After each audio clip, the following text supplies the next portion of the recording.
ಎಲ್ರಿಗೂ ನಮಸ್ತೆ. ನಾನು ಮಧುರಾ. ಇವತ್ತು ಜನವರಿ 4 ಶನಿವಾರದ ಸಂಜೆ.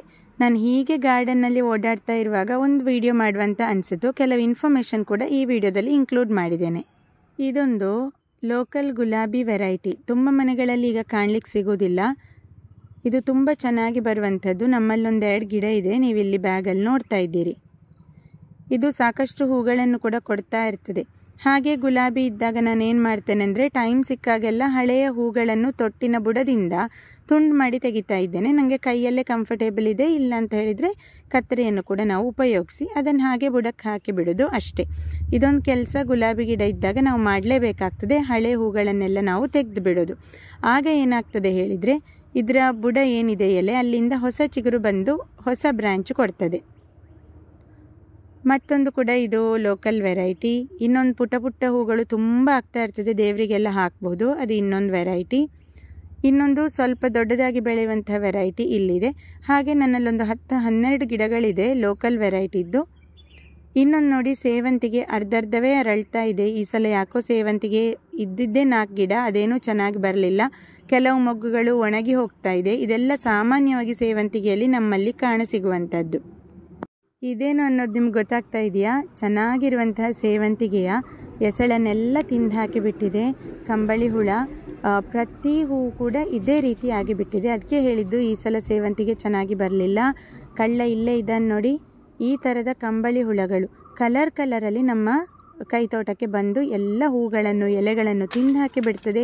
ರಾತ್ರಿ ಬೆಳಗಾಗೋದ್ರೊಳಗೆ ಇದು ಹೋಗಿಬಿಡ್ತದೆ. ಆದ್ದರಿಂದ ಇದನ್ನು ಹುಡುಕಿಕೊಳ್ಬೇಕಷ್ಟೇ, ಅಥವಾ ನಾವು ಯಾವುದೇ ಇನ್ಸೆಕ್ಟಿಸೈಡನ್ನು ಸ್ಪ್ರೇ ಮಾಡಬೇಕಷ್ಟೇ ಗೊತ್ತಾದ ತಕ್ಷಣ. ಹಾಗೆ ಇನ್ನೊಂದು ಕೆಲಸ ನನಗೆ ಇರುವಂಥದ್ದು, ಇಲ್ಲೆಲ್ಲ ನೀವು ಅಲಸಂಡೆ ಗಿಡ ನೋಡಿರ್ಬೋದು.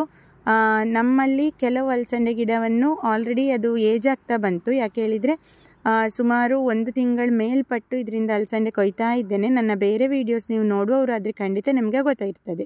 ಈ ಹಳೆಯ ಗಿಡವನ್ನು ನಾನು ತೆಗೆದು ಹಾಕ್ಕೊಳ್ಬೇಕು. ಆ ಸಮಯದಲ್ಲಿ ನೋಡಿ, ಈ ರೀತಿಯಾಗಿ ಅದರಲ್ಲಿ ಏನು ಅಲಸಂಡೆ ಇದೆ ಅದನ್ನೆಲ್ಲ ಕೊಯ್ದುಕೊಳ್ತಾ ಇದ್ದೇನೆ. ಸ್ವಲ್ಪ ಕೂಡ ಲಾಸ್ಟಿಗೆ ಆದ ಅಲಸಂಡೆ ಕೂಡ ವೇಸ್ಟ್ ಮಾಡುವ ಆಗಿಲ್ಲ. ಯಾಕಂದರೆ ನಾವು ಅಷ್ಟು ಕಷ್ಟಪಟ್ಟು ಪ್ರತಿನಿತ್ಯ ಬಿಡದೆ ನೀರು ಗೊಬ್ಬರ ಹಾಕಿ ಬೆಳೆಸಿರ್ತೇವಲ್ವ, ಆ ಕಾರಣಕ್ಕಾಗಿ ಈ ಎಲ್ಲ ಅಲಸಂಡೆಯನ್ನು ಕೊಯ್ದುಕೊಂಡು ಹಳೆ ಗಿಡಗಳನ್ನೆಲ್ಲ ಕಿತ್ತು ತೆಗೆಯುವಂತಹ ಕೆಲಸ. ಇದಕ್ಕೆ ಹಾಕಿದಂತಹ ಸಪೋರ್ಟ್ ಏನಿದೆ, ಹಾಗೆ ಇದರಲ್ಲಿ ನಾವು ಉಪಯೋಗಿಸಿದಂತಹ ಬಳ್ಳಿಯನ್ನು ಹಾಗೆ ಇಟ್ಕೊಳ್ತೇನೆ. ಬೇರೆ ನೋಡಿ ಎಷ್ಟು ಸ್ವಲ್ಪ ಇದೆ ಹೇಳಿ. ಈ ಥರ ಒಂದು 3-4 ಗಿಡ ಇವತ್ತು ತೆಗಿಲಿಕ್ಕಿದೆ. ಈ ಹಗ್ಗ ಮತ್ತು ಕೋಲನ್ನು ಹಾಗೆ ಇಟ್ಕೊಳ್ತೇನೆ. ನೆಕ್ಸ್ಟ್ ಮತ್ತೆ ಬೆಳೆಸುವಾಗ ಅದಕ್ಕೆ ಬೇಕಾಗ್ತದಲ್ವ, ಆ ಕಾರಣಕ್ಕೆ. ಹಾಗೆ ಇದನ್ನೇನು ವೇಸ್ಟ್ ಆಗೋದಿಲ್ಲ. ನಮ್ಮಲ್ಲಿ ದನ ಮತ್ತು ಕರುವಿಗೆ ಅದಕ್ಕೆ ಹಾಕಿ ಬಿಡ್ತೇನೆ, ಬೇಕಾದಷ್ಟನ್ನು ತಿಂದು ಬಿಡ್ತದೆ ಅದು. ಇದು ಬಿಳಿ ಗಾಂಧಾರಿ ಅಥವಾ ನಾವು ಸಣ್ಣ ಸೂಜಿ ಮೆಣಸು ಏನು ಹೇಳ್ತೇವೆ, ಅದರ ಗಿಡಗಳನ್ನು ನಾನು ಮಾಡ್ಕೊಂಡದ್ದು ಪಾಟಲ್ಲಿ. ನೆಕ್ಸ್ಟ್ ಇದು ಸ್ವಲ್ಪ ಸಮಯದ ನಂತರ ನೆಡ್ತೇನೆ. ಇದರದ್ದು ನೋಡಿ, ಇದು ಕಾಯಿ ಇರುವಾಗ ಬಿಳಿ ಬಣ್ಣದಲ್ಲಿರ್ತದೆ. ಮತ್ತು ಸ್ವಲ್ಪ ಹಣ್ಣಾಗಲಿಕ್ಕೆ ಸ್ಟಾರ್ಟ್ ಆಗುವಾಗ ಈ ಥರ ಕೇಸರಿಯಾಗಿ ಮತ್ತೆ ಮಾಮೂಲಾಗಿ ಕೆಂಪು ಬಣ್ಣಕ್ಕೆ ತಿರುಗಿ ಬಿಡ್ತದೆ.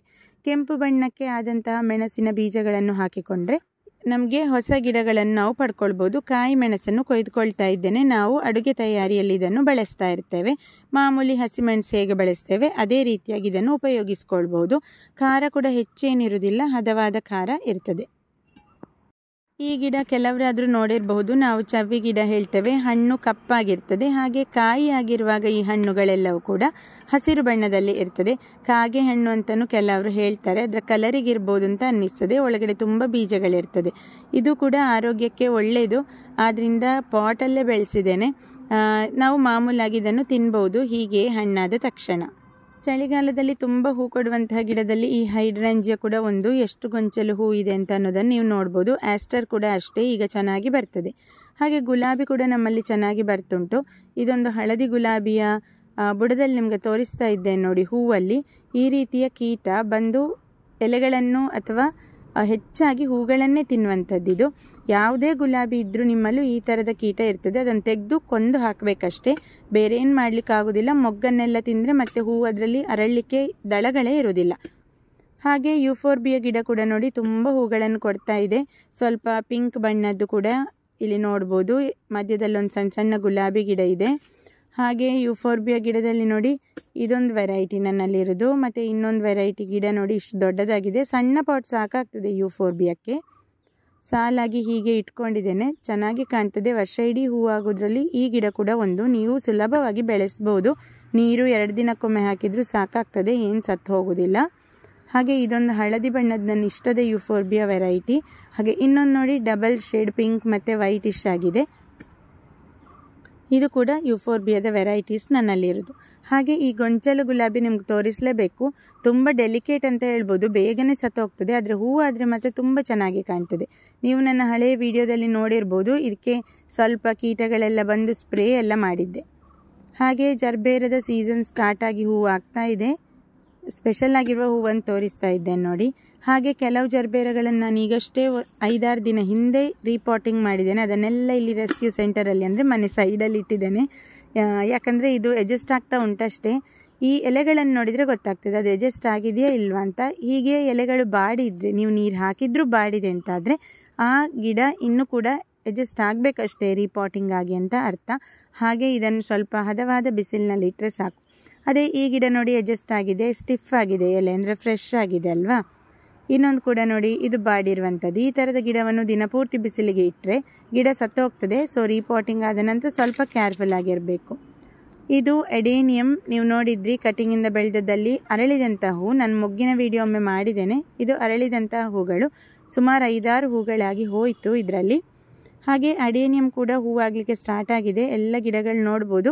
ಕೆಲವು ಎಲೆಗಳು ಹಳದಿಯಾಗಿ ಉದುರೋದು, ಹೂವಿನ ಮೊಗ್ಗುಗಳು ಉದುರೋದು, ಅದೆಲ್ಲ ತುಂಬ ಕಾಮನ್.